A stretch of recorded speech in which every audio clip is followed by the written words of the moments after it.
Hey guys, are you guys looking for the comic book reviews for July 10th, 2019? Well, if you are, stay tuned, because that's coming up next.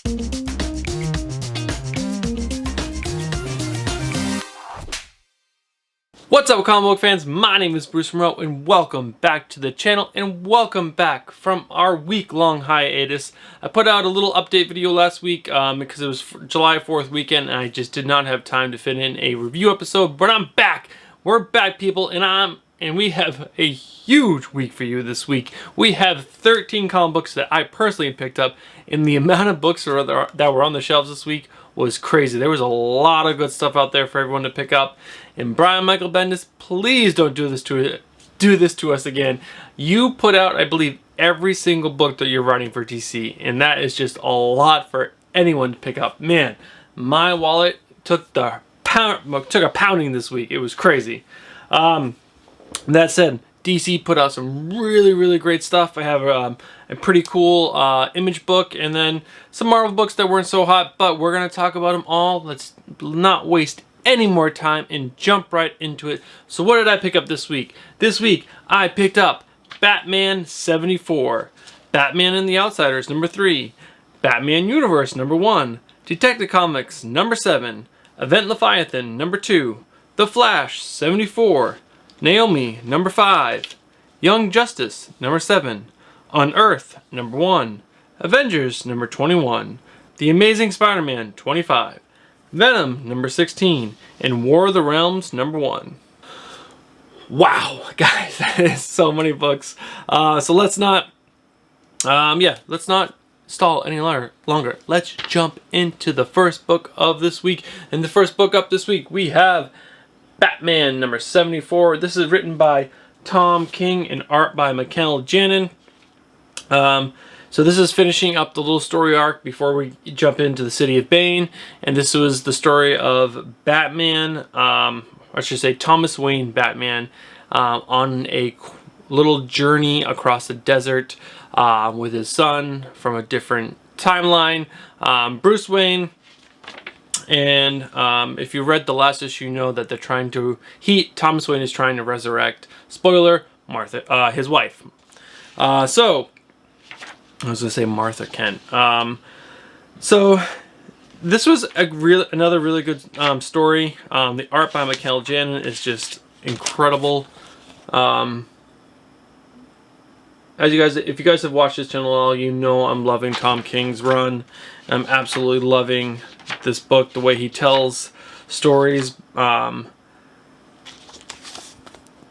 the story. In this story, the whole journey in this issue, Thomas Wayne is talking about a book that Batman was obsessed with, and that story has a meaning for not only that book that they're talking about, but also the story between Thomas and Bruce. And I just love how the book that they're talking about is actually intertwined with the story of Bruce and Tom. So another great book. Like I said, this is finishing up this little arc before Batman gets back into Gotham to fight Bane and to start the City of Bane story arc. So I'm super pumped about that. Like, again, the art in this book was great. The storytelling in this book is amazing. Overall, this is such an amazing read, and I highly suggest everyone go read Batman. This has been so good from issue 1 through issue 74, and there's 11 issues left on his run before he leaves the title for some other stuff, but he's going to continue writing.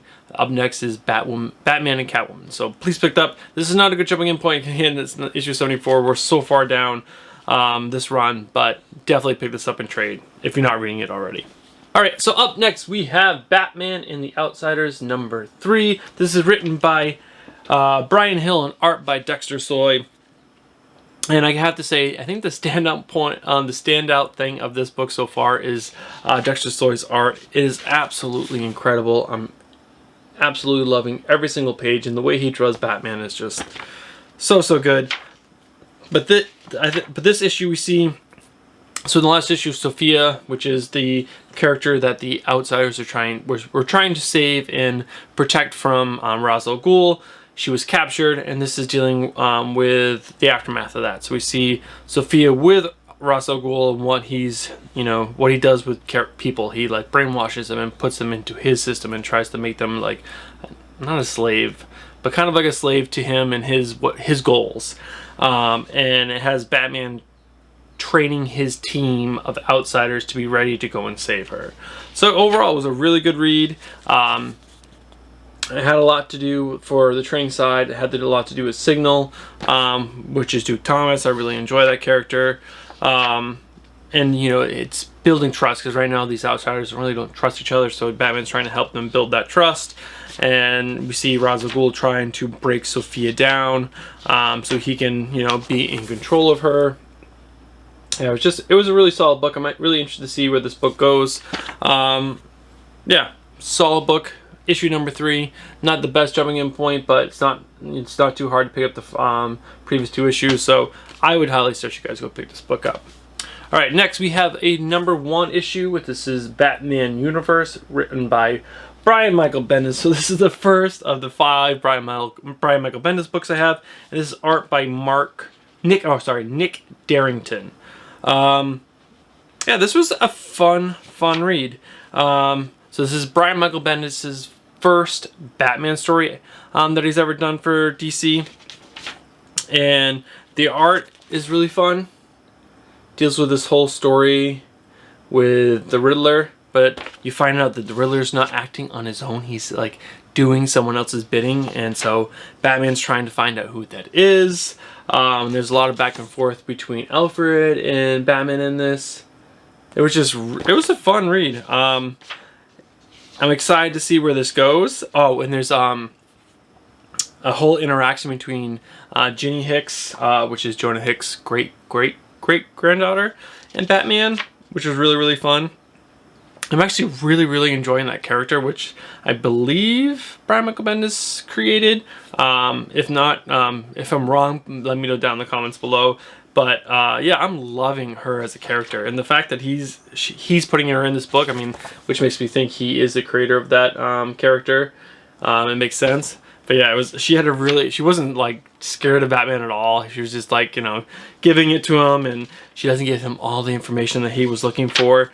And yeah, it was a really fun read, and I really enjoyed the art. It was a little cartoony, but the line work was great. It was just a really fun read.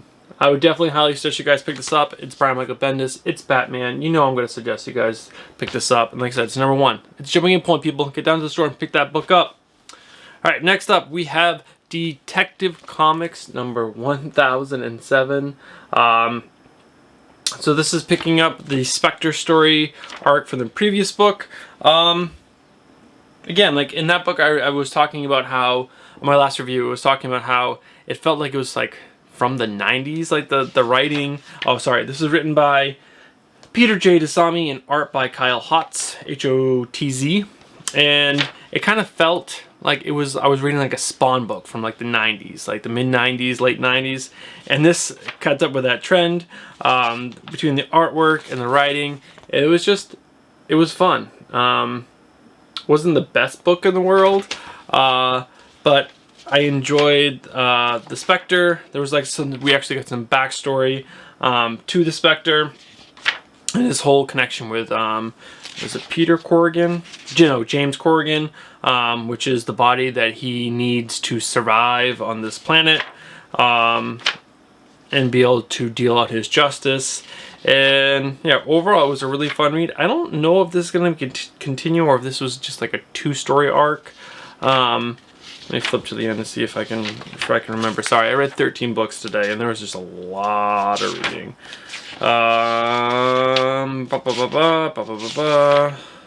Nope, there is another. This will continue. So this will at least go on for one more issue. But yeah, like I said, this was fun. It's only the 2nd issue of this story arc, so you should be able to go into the store and pick up issue 1006 and get caught up. I would suggest picking up. I had a really good fun time, and it definitely has this nostalgic aspect to it as well, which is really fun. Oh, did I show any art? I don't think so. No, I did, but I'll show another page just for fun. Yeah, this double spread was awesome. The Spectre was in the dinosaur that was in the Batcave, which was really fun. Alright, so if we're going to do a pick of the week, this is definitely my pick of the week. This is the second Brian Michael Bendis book, and it is Event Leviathan #1. This was such an excellent read. This is what a comic book is supposed to be. So this is written by Brian Michael Bendis and art by Alex Maleev. So this kind of picks up, I shouldn't say kind of, this picks up where the last book left off. And it starts off with, in the last issue they hinted that who Leviathan is. They were kind of hinting at, I think Damien was saying that he thinks it's Jason Todd or the Red Hood. And so this issue starts off with Batman going to a new site, and there's the Red Hood. He's already there, and so it's a conversation between the Red Hood and Batman. And Batman is telling him that they needs to build a team of the world's greatest detectives to figure this out. And there's a lot of backstory between what's happened so far, because there's been multiple high-level people that have been shot but not killed, like Lois Lane's father and Amanda Waller. And there's certain detectives that have gone to, just check out the scenes. And one is The Question, and there's some stuff that happened with him. That was a really great scene of him at the hospital. And then there was another detective that we see, which is Plastic Man, and Plastic Man is a really great character. And the whole scene with him was written so well, and it was funny and well, I shouldn't say the scene was funny, but the way that Plastic Man reacted to, because he had direct interaction with Leviathan, was just so great and so spot on for that character. And the art book in this book is just, it's Alex Maleev. It's so beautiful. I'm probably butchering Alex's last name, but the dialogue, the pacing, how the story was structured, this is an amazing comic book. If you're looking in the background, that's my dog. He's on my bed. Yeah, I highly suggest you guys go pick this book up. There's a page I want to show you, but I don't want to because there will be a spoiler. But definitely pick this book up. It's issue #2. Go pick up issue #1. You won't regret it. This is one of the better reads of the year so far. Right, up next we have The Flash #74. This is written by Joshua Williamson and art by Howard Porter. This is continuing the year 1 storyline. In the last issue we saw the Turtle from the future come into the past with the older Flash as a prisoner, and this sees the younger Barry Allen free the older version of himself, and then it's just going through the motions of him figuring out how he needs to listen to himself in the future, but also learn from what he's learned in the past, from his mother and the people from his life. And it was good. Like I said, it's an interesting story of this whole year 1 stuff. It's definitely not as well done as the Batman year 1 that Scott Snyder did, but it's interesting. The art is pretty solid. Hal Porter's art's been good this whole entire run. I don't love it, and I really don't know if I'm going to continue this after this year 1 stuff. That's a great shot of he built his suit, so that was pretty cool. And this is going to continue right into the Force Wars, which I'm not really excited about. Again, I think that's when I'll probably stop picking this book up, and I'll save my wallet some money. If you're reading The Flash, pick this up. If you're picking it up already, you're liking it. But I am excited. Joshua Williamson is writing Batman and Superman, which is coming out in the next month or 2, because it's been teased in the back of all the issues this month. So I'm really excited about that. But this book, Flash 74, if you're not reading Flash, I wouldn't pick it up. It's not that great. But if you are a Flash fan and you're already currently reading it, it was fun enough. All right, up next we have Naomi #6. This is the fourth third Brian Michael Bendis book. This was excellent. This was definitely could have been my pick of the week if Leviathan wasn't put out this week. This was such a good book. This is a new character that Brian Michael Bendis wrote for, what is this called? Wonder Comics. It's like a banner within inside of DC that's dealing with with younger characters. And this is written by Brian Michael Bendis and art by Jamal Campbell. Jamal's art is gorgeous, freaking gorgeous. Let me just get to a page. I mean, there's not even, it's some crazy stuff is happening on this page, but this page is just, I mean, come on, the colors, the line work, everything is just the amount of motion that comes across in every panel. It's gorgeous, and the story is written so well. There's so much character development in every single issue, and there's emotion and pain because there's this daughter who was adopted by these two people, and she's going through this huge event in her life that her parents are trying to protect her from, and they can't, and so they're dealing with the pain of not being able to protect her from this, but knowing that she has to go through this, and it is so well done. And then obviously it's superheroes. Oh, look at this page. I mean, Naomi goes to her home world, and it's just crazy and beautiful, and yeah. So this was the last issue of this first story arc. They are going to do a what did Brian Michael Bendis call it?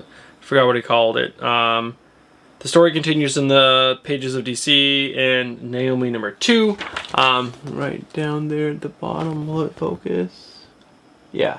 So it's coming back for another 6-issue story arc, which I'm super pumped about because this was just such a fun read. Yeah, this is Brian Michael Bendis at his best. New characters, young characters, great read. Highly suggest you guys pick this up. This will be out in trade, I'm sure, in the next few months because it just wrapped.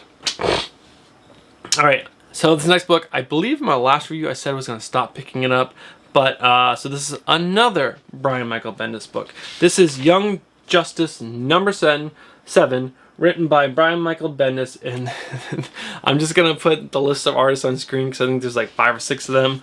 I couldn't write them all down on my little notepad over here, but I'll show you some of the different art that goes throughout the book.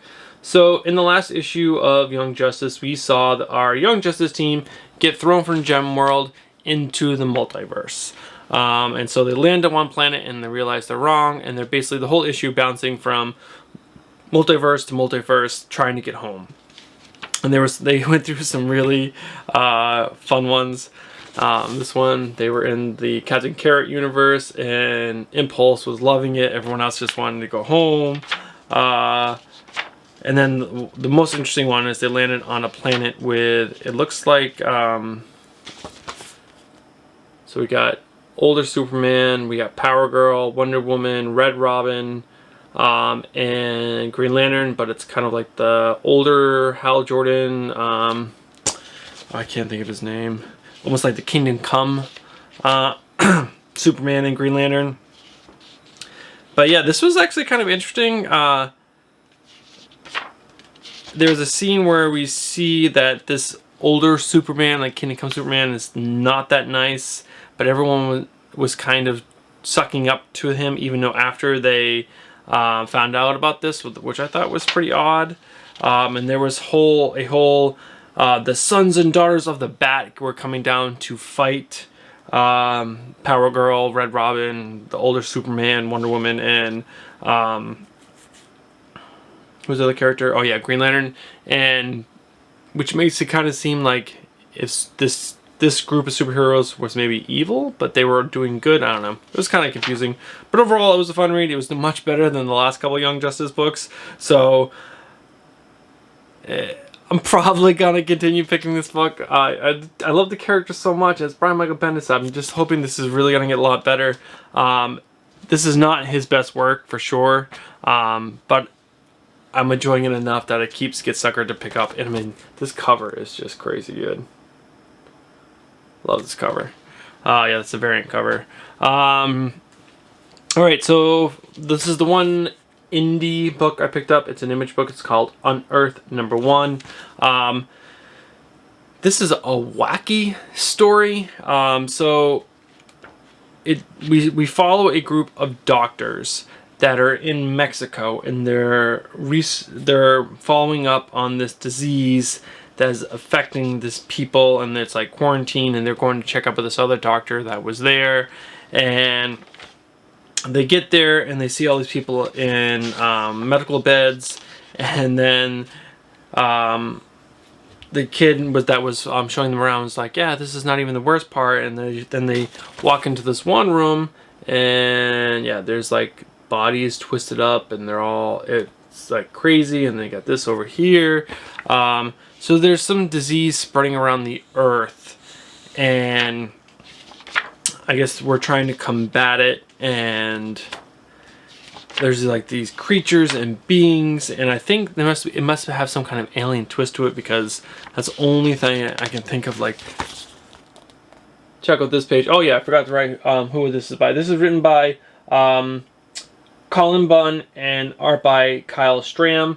The reason why I picked this book up, it is written by Colin Bunn, which I've enjoyed some of his recent Marvel books. But yeah, this is kind of wacky and fun.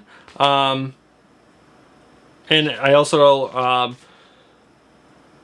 Joe Ryan Comics put out a early review, and I liked his review, so that's the reason why I picked it up. But yeah, like I said, it's wacky, it's fun, it's dealing with things that aren't superheroes, and I need more of that in my life. So, it was a solid, fun read. It's a new story. It's not about superheroes. I would definitely suggest, if you're not looking to superheroes and you're looking for something new and fun to read, I would definitely pick up UnEarth #1, because it was definitely really fun. Alright, so I'm jumping into the Marvel books, and I'm probably not going to have a lot of positive things to say, because I really didn't enjoy any of the Marvel books I picked up this week. And I'll get into it as we go. Alright, so the first one up, we have the Avengers #21. This is written by Jason Aaron and art by Jason Masters. The first thing about this book that I did not like is that the art by Jason Masters is, I don't know, it isn't my Avengers style. It just really isn't that good. I mean, some of the pages are okay, but if you look closely at the art, the bodies are not drawn in proportion to what like a real body is. And like, look at this creepy picture of Blade. It looks like he was talking to She-Hulk and talking about drinking blood, but it looks like he's licking the man thing that's on him. And look at the way She-Hulk is drawn. Let me see if I can get this on camera right. It's just, I don't know. It just seems like really poorly drawn, especially for an Avengers book that's written by Jason Aaron. And even the writing in this book just didn't seem like it was Jason Aaron. It just seemed kind of off from its normal. I wonder if there's a page that says if there was a guest writer. I don't know. And the whole thing with this Mephisto thing at the end, I don't love that when there's like people or gods that are meddling in with how things are working, and that's definitely, but they introduced the Mephisto thing with the whole oh man, I'm totally blanking on his name. The director of not S.H.I.E.L.D. now, why am I blanking on his name? Jim Coulson.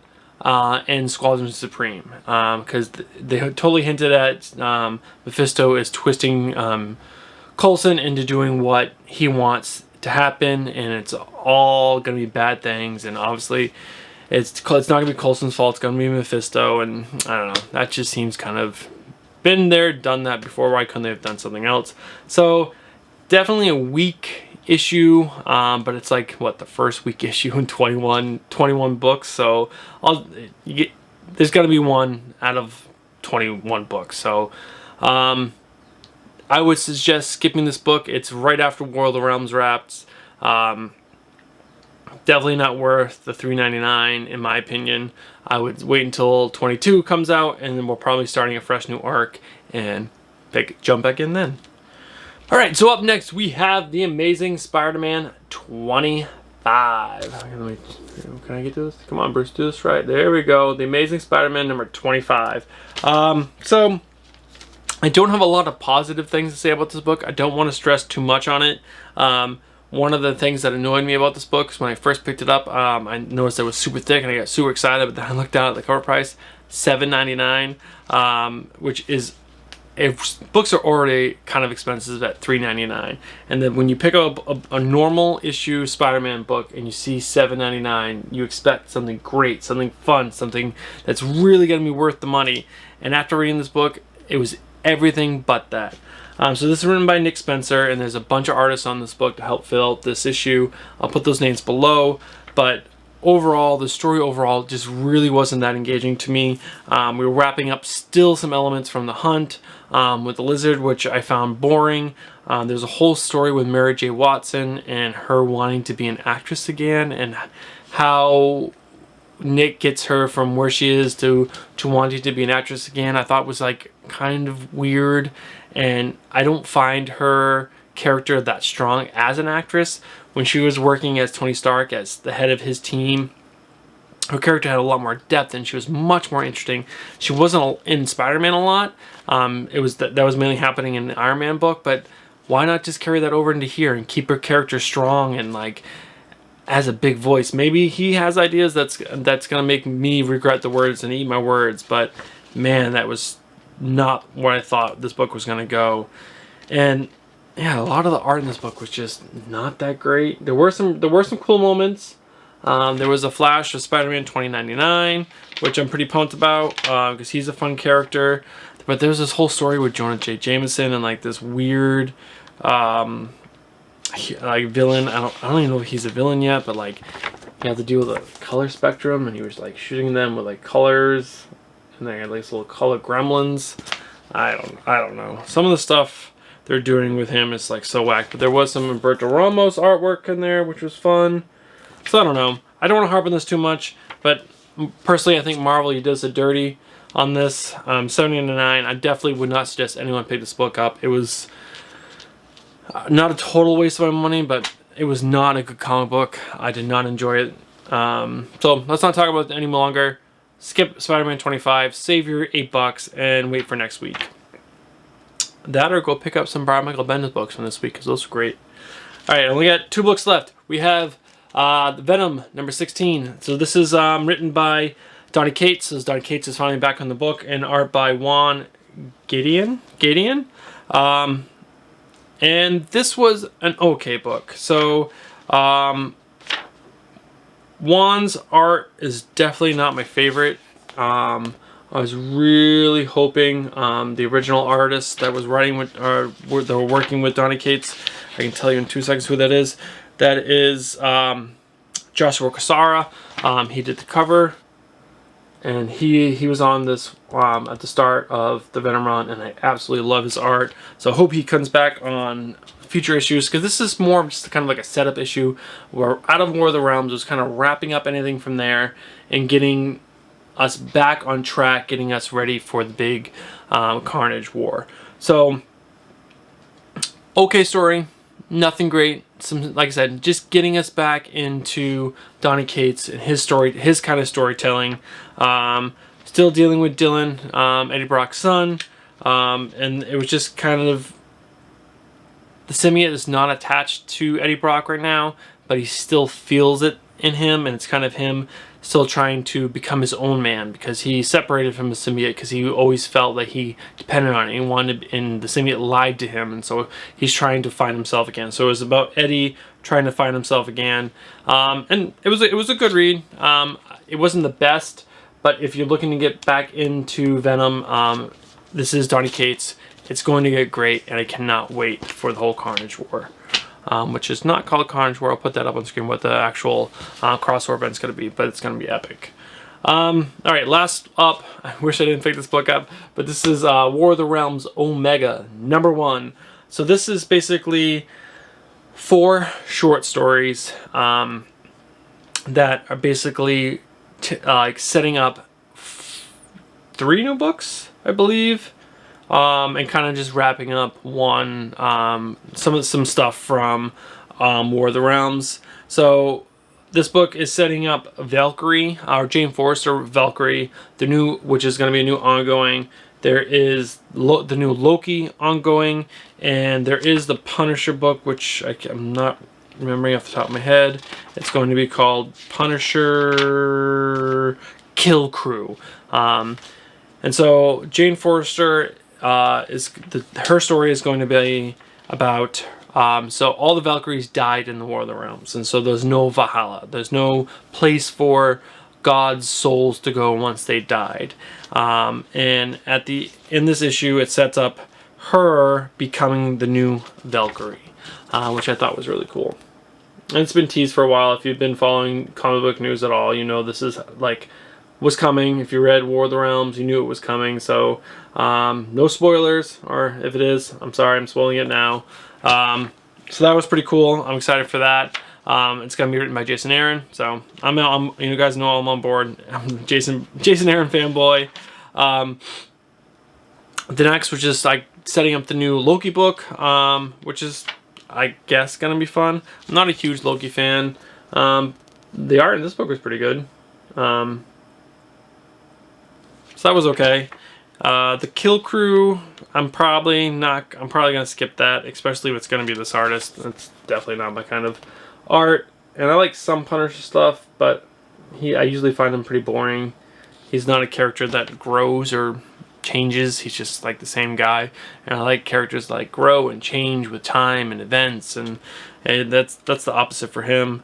And the rest of the story was about Daredevil with Heimdall. Heimdall came down to Midgard, to our Earth, to grab his sword back from Daredevil. Daredevil was reluctant to give it back because he loved having these god powers and be able to see and the universe and everything happening all at once. And it was a fun little story. He gives the sword back at the end, and Heimdall ends up giving him 2 new batons that were made from Yggdrasil, the world tree that grew out of the sun, which I think is pretty cool. And I hope they carry that over into the Daredevil book, and maybe they have special powers or something, because that'd be dope.